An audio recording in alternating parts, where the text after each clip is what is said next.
work. There is a real lot of misinformation going on. Was it funny? No. All our freedoms are being eroded. Enoch Powell's the only person who's got it right. But I agreed the fuck out of it. I'm not interested in laughs. I can't help people agreeing with me, nor do I pick those who will agree with me. I agreed the fuck out of it. But don't you think... I'm not responsible for a person who goes around saying, I agree with Enoch Powell.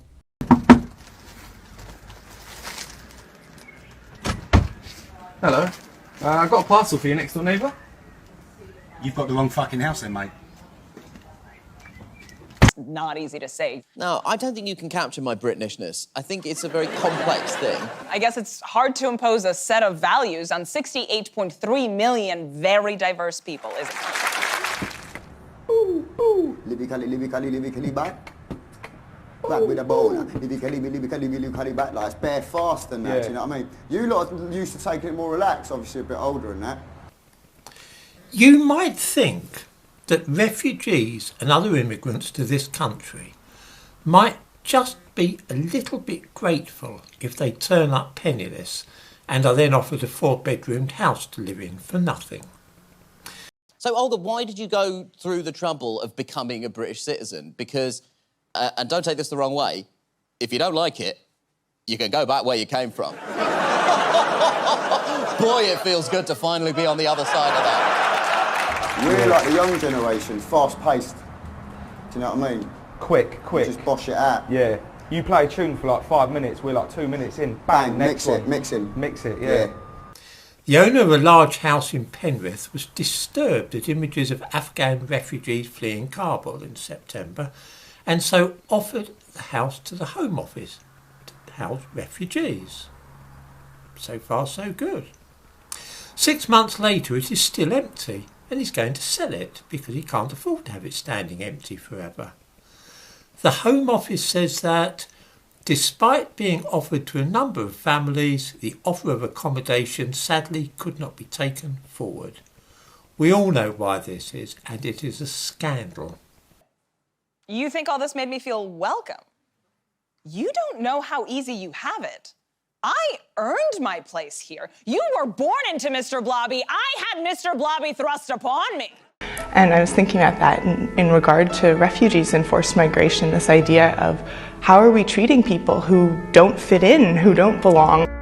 Maintaining our illusions requires a massive amount of time and energy, and often diverts our attention to vain pursuits. Therefore, our ability to engage in projects and strive after goals which would lead to a more fulfilling life is greatly restricted.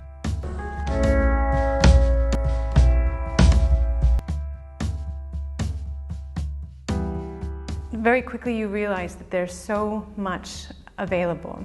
The emphasis on refugee law is so important, and it's so fascinating, and it completely changed the way that I look at the field. Going to Geneva was amazing. So we went to UNHCR, we got to talk to a lot of amazing people at UNHCR, we went to IOM, we went to the ICRC. We must be mad, literally mad as a nation, to be permitting the annual inflow of some 50,000 dependents, who are for the most part the material of the future growth of the immigrant-descended population. 50,000? Why, for most of us today, if we could get the figure down to 50,000 a year, it would be like a dream come true. At the moment, it is at least 5 or 6 times that number entering the country each year. There are reports that say that we're better off with mass immigration. There are some reports that say we're slightly worse off economically with mass immigration. But to me, there's an issue called the quality of life. The Afghan refugees who are currently living in hotels and costing taxpayers like me over £5 million a day do not want to live among English people. They are furiously resisting offers of homes anywhere other than London because this is where most Afghans live. In short, they wish to live in a ghetto of their fellow countrymen rather than integrating by moving to somewhere where they would have to meet and have dealings with English people. So they turn down a 4-bedroomed house in order that they can carry on living in hotels at my expense. It really is unbelievable. Remember hearing about how many of them had large families and needed 4-bedroom houses to accommodate all their relatives? Yes, but... I think that matters more than money. It's about thinking our kids and grandkids can have what we've had in terms of access to local healthcare, in terms of our kids getting into local primary schools, in terms of our overall quality of life. And that, David, I think, matters more than GDP rising by 1% per annum. No doubt.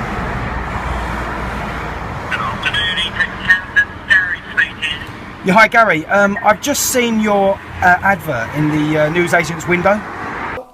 Between 2001 and 2011, EU migrants put in 20 billion into the EU economy. They put more in than they take out. I know people are concerned about immigration.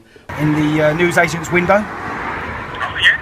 Yeah, there's no need for an accountant. The answer is minus £5,000. Because they see the economic problems of pulling out. We pull out, we are going to go into recession. Brexit is almost an anagram of recession. What's that got to do with immigration, Eddie? Wasn't that the question? Well, no, immigration. the point is immigration. If we pull out, then we become Norway. Norway still has to have the free movement of people in. So we become Norway, or are we going to become Albania? If we become Albania, the Prime Minister of Albania wants to join the EU, or we become Canada. We must be mad. Literally mad as a nation to be permitting the annual inflow of some 50,000 dependents. Some argue the language used by Enoch Powell fuelled racial tension in the town, which led to parents protesting over the ethnic imbalance in schools. I just asked the teacher how many coloured people there were in the class. If there was above 50%, I wasn't going to let her have a stop here. Point is, you are from an immigrant family and you're married to an immigrant. Why are you so against immigration when it worked for you? Because we have to control it. We have to control it. I suppose the main problem when they arrive is communication, because presumably they can't speak English.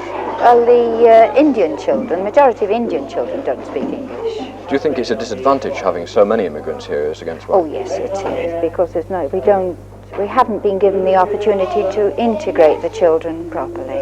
Neither side is getting a fair crack of the whip. Is she after compensation or something? Here we have a family of immigrants who have been allowed to live in Britain. They obviously don't want to adapt to our way of life. I honestly can't see what ethnicity has to do with this.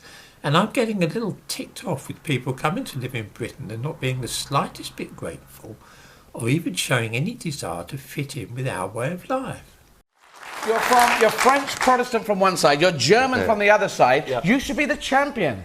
Well, I am. The champion of people who are immigrants coming in. Look what they did. They got it to your situation. Why do you want to stop people from the Commonwealth coming in? Because we have an open door to Southern. Why do you want to stop people coming in from countries like because I want to have an Australian-style point system where we get the right people coming to Britain in the right numbers. Nigel, you told your followers to bully people to vote for you.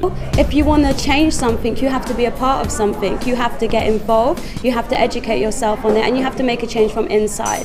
It's all good and well having opinions saying no one listens, but if you're not there to be listened to, who's going to listen? I rested my trust in the British people. Time after time I warned them of the dangers ahead.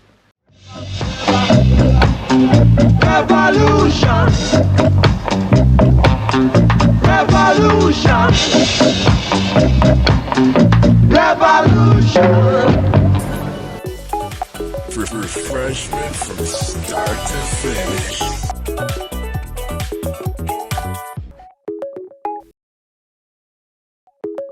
I think he should apologise.